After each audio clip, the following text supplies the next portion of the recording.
जय हिंद। आप सभी का स्वागत है आपके अपने एबीसी कोचिंग यूट्यूब चैनल में। आप लोग कैसे हैं? आशा करता हूं आप लोग स्वस्थ और मस्त होंगे और बोर्ड एग्जाम की तैयारी बहुत ही जबरदस्त तरीके से कर रहे होंगे। दोस्तों, आज की इस वीडियो में क्लास 11 हिस्ट्री का चैप्टर 7 का most important VBI objective question देखने वाले हैं, जो कि आपके बोर्ड एग्जाम के लिए बहुत ही महत्वपूर्ण है। तो सभी विद्यार्थी इस वीडियो में अंत तक बने रहेंगे। वीडियो में बताए गए हर एक क्वेश्चन को आप अपने कॉपी में नोट कर लीजिए और हो सके तो एग्जाम से पहले इसको अच्छे से रट लीजिएगा और इसको हर हाल में आप लोगों को रिवीजन कर लेना है। ऑल टोल चैप्टर का मैंने वीडियो जो है आप लोगों को पहले ही ऑलरेडी जो है अपलोड कर दिया हूं और आप लोगों को मैंने ऑफलाइन ऑनलाइन दोनों के माध्यम से आप लोगों को पढ़ाया हुआ हूं।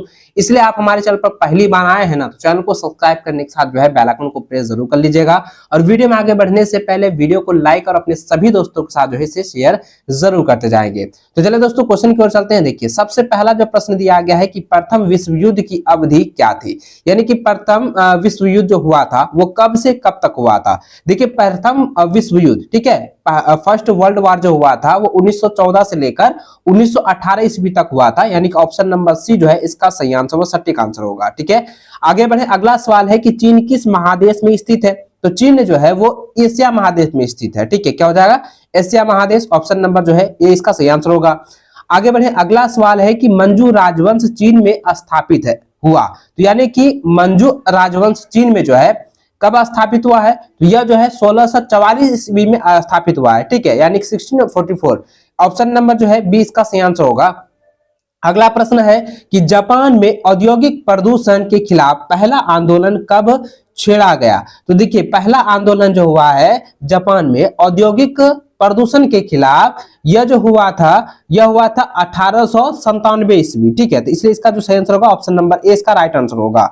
आगे बढ़े। अगला प्रश्न दिया गया है कि 17वीं शताब्दी के मध्य तक जापान का कौन सा शहर दुनिया का सबसे अधिक जनसंख्या वाला शहर बन गया। तो इसका आंसर होगा एदो। ठीक है, इसको याद रखिएगा। इसका आंसर क्या हो जाएगा? एदो हो जाएगा। ऑप्शन नंबर जो है सी इसका सही आंसर होगा। अगला प्रश्न है कि आधुनिक चीन के संस्थापक किसे माना गया है। तो आधुनिक चीन के संस्थापक जो है वो सन यात सेन को माना गया है। ऑप्शन नंबर ए इसका सही व सटीक आंसर होगा। अगला प्रश्न देखें, दिया गया है कि पिकिंग विश्वविद्यालय की स्थापना कब हुई। तो पिकिंग विश्वविद्यालय की स्थापना जो है 1902 में हुआ था। ऑप्शन नंबर जो है बी इसका सही आंसर होगा। अगला प्रश्न देखिए दोस्तों, 8वां नंबर दिया गया है कि प्रथम अफीम युद्ध के बाद कौन सी संधि हुई। तो इसका आंसर आएगा नानकिंग संधि। ठीक है, ऑप्शन नंबर ए इसका राइट आंसर होगा। अगला प्रश्न है कि दूसरे विश्व युद्ध में जापान ने अमेरिका के किस स्थान पर हमला किया था। किस स्थान पर हमला किया था? पर्ल डाबर। ठीक है, पर्ल डाबर पर जो है हमला किया था। ऑप्शन नंबर सी इसका सही आंसर होगा। आगे देखें। अगला प्रश्न है कि एशिया में पहली बार टोक्यो में ओलंपिक खेल कब हुआ। तो टोक्यो में ओलंपिक खेल जो है कब हुआ था एशिया में? तो यह हुआ था 1964 ईस्वी में। ठीक है, तो ऑप्शन नंबर बी जो है इसका सही व सटीक आंसर होगा। अगला प्रश्न है कि चीनी कम्युनिस्ट पार्टी की स्थापना कब हुई। तो इसका आंसर होगा 1921 ईस्वी। ये क्वेश्चन आपके एग्जाम में 100% पूछे जाएंगे। इन सभी क्वेश्चन को आप लोगों को अच्छे से रिविजन करते जाना है। हो सके तो इसको अच्छे से आप लोग जो है याद कर लीजिएगा।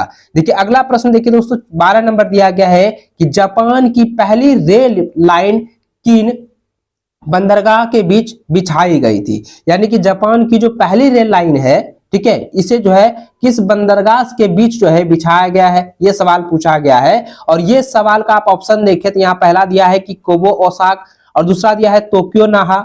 उसके बाद तीसरा ऑप्शन है टोक्यो योकोहामा और चौथा ऑप्शन है योकोहामा बोमा। तो देखिए, इसका जो सही व सटीक आंसर होगा ना, क्योंकि ये क्वेश्चन आपके एग्जाम में रिपीट हो रहा है और इस बार भी रिपीट होने के चांसेस है। तो इसका जो सही आंसर हो जाएगा वो हो जाएगा टोक्यो योकोहामा। ठीक है, टोक्यो योकोहामा बंदरगाह के बीच जो है जापान में पहली बार जो है रेल लाइन जो है बिछाई गई। तो ऑप्शन सी इसका सही आंसर होगा। अगला प्रश्न है कि जापान में पहली बार महिलाओं ने मतदान किया। तो इसका जो सही आंसर होगा 1946 ईस्वी को। ठीक है, तो ऑप्शन नंबर डी इसका राइट आंसर होगा। आगे बढ़े। अगला सवाल है कि मांजू राजवंश की समाप्ति के उपरांत किसके नेतृत्व में चीन में गणतंत्र की स्थापना हुई। तो इसका आंसर होगा सन यात सेन। ऑप्शन नंबर 20 का सही आंसर होगा। अगला प्रश्न है कि सन यात सेन ने 1905 ईस्वी में जापान में किस संस्था की स्थापना की थी। इसका आंसर होगा तुंग मैंग हुई। तुंगमैनहुई की स्थापना की। ठीक है, ये इसको आप लोग नोट कर लीजिए, ये इस बार आने के चांसेस है। अगला प्रश्न है चीन की सबसे प्रमुख जातीय समूह है, तो इसका आंसर हो जाएगा हान। ठीक है, ऑप्शन नंबर 20 का सही आंसर होगा। अगला प्रश्न है कि जापान की संसद है, तो जापान की संसद कौन है, तो जापान की संसद जो है वो डायट है। ठीक, कौन है, डायट। ऑप्शन सी जो है इसका सही आंसर होगा।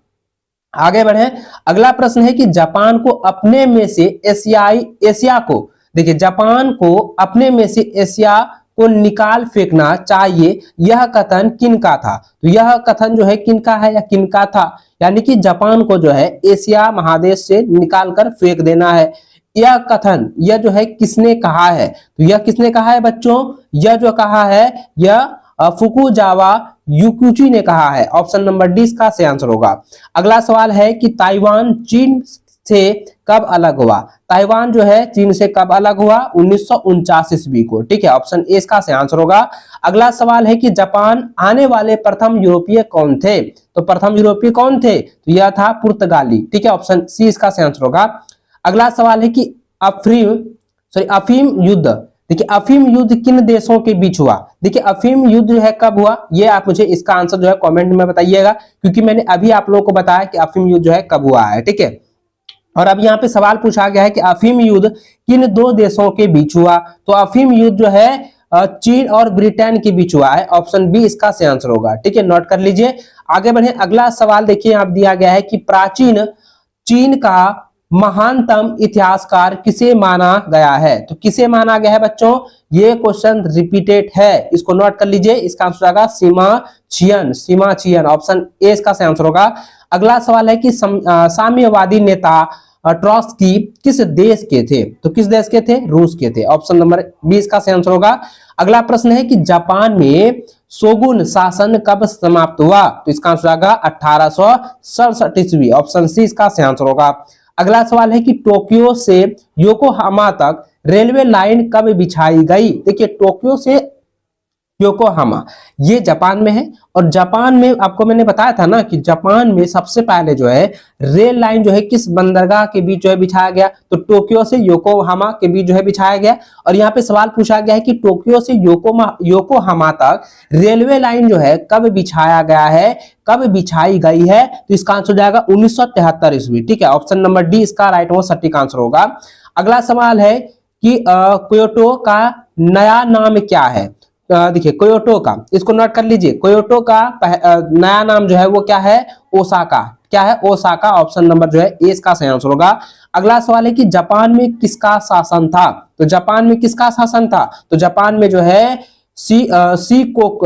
शिकोकू का, ठीक है, शिकोकू का जो है शासन था। ऑप्शन 20 का राइट आंसर होगा।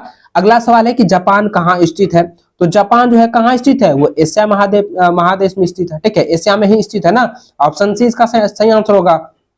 अगला सवाल है कि चीन में ताइपिंग विद्रोह का नेतृत्व किसने किया था, तो इसका आंसर आएगा ऑप्शन नंबर ए हुंग सियू चुआओ। ठीक है, ऑप्शन ए इसका राइट आंसर होगा। अगला सवाल है कि जापान और चीन किस क्षेत्र के राज्य हैं, तो जापान और चीन जो है वो जो है सुदूर पूर्व, ठीक है, सुदूर पूर्व क्षेत्र के राज्य है। ऑप्शन नंबर 20 का राइट आंसर होगा, सही आंसर होगा।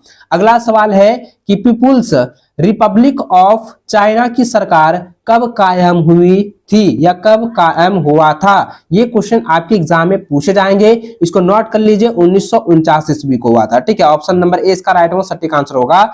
अगला सवाल है कि 1973 में कुल राष्ट्रीय उत्पाद के मामले में ताइवान पूरे एशिया में कितने स्थान पर रहा, तो ये कई बार रिपीटेड सवाल है, इसको नोट कर लीजिएगा। यह जो है सेकंड स्थान पर था पूरे वर्ल्ड में। ठीक है, पूरे एशिया में जो है यह द्वितीय स्थान पर था। ऑप्शन नंबर 20 का सही आंसर होगा। आगे बढ़े, अगला सवाल है कि जापान ने 1910 ईस्वी में कोरिया पर जबरन कब्जा कर लिया है, जिससे किस राजवंश का अंत हो गया, किस राजवंश का जो है अंत हुआ है, इसका आंसर होगा जोसेन राजवंश। ठीक है, ऑप्शन नंबर जो है इसका आंसर होगा जोसन, हाँ जोसन राजवंश। ऑप्शन ए जो इसका सही आंसर होगा। अगला सवाल है कि कोरिया की पहली महिला राष्ट्रपति कौन थी, तो इसका आंसर होगा पार्क खनहे। ठीक है, ऑप्शन नंबर ए इसका सही आंसर होगा। अगला सवाल देखिए 35 नंबर दिया गया है कि 19वीं सदी में कोरिया में किस वंश का शासन था? तो इसका आंसर आएगा जोसेon वंश। ठीक है, ऑप्शन नंबर 20 का सही आंसर होगा। अगला सवाल देखें, दिया गया है कि चीनी साम्यवादी दल से पराजित होने के बाद चियांग काई शेक कहां भाग गए थे? इसका आंसर आएगा ताइवान भाग गए थे। ठीक है, ऑप्शन नंबर डी इसका सही आंसर होगा। तो दोस्तों क्लास 11 का हिस्ट्री का जो है पहला से लेकर 7 चैप्टर तक का जो है ऑब्जेक्टिव ऑल टू ऑल जो है मैंने बता चुका है। इसको आप लोग अच्छे से नोट कर लीजिएगा, रिवीजन कर लीजिएगा और इसको आप लोगों को एग्जाम से पहले तैयार कर लेना है, क्योंकि इसी में से 100% आप लोग श्योर हो जाइए कि एग्जाम में सवाल पूछे जाएंगे, एग्जाम में सवाल दिए जाएंगे। तो दोस्तों इस वीडियो को आप लोग अच्छे से ध्यानपूर्वक जो है देखना है और पूरा ऑल टू ऑल चैप्टर को आप लोगों को अच्छे से कवर कर लेना है, तैयार कर लेना है। चलिए बच्चों, इस वीडियो को लाइक शेयर जरूर कीजिएगा। चैनल पर पहली बार आए चैनल को सब्सक्राइब करके रख लीजिए, ताकि आगे भी इसी प्रकार की वीडियो की नोटिफिकेशन आप लोगों को मिलती रहे। और हमारे चैनल के द्वारा आप लोगों को धाककृत की तैयारी जो है लगातार कराई जा रही है और इस बार भी टारगेट जो है वो टारगेट जो है पार करने वाले हैं। चलिए मिलते हैं नेक्स्ट में, तब तक जय हिंद, वंदे मातरम।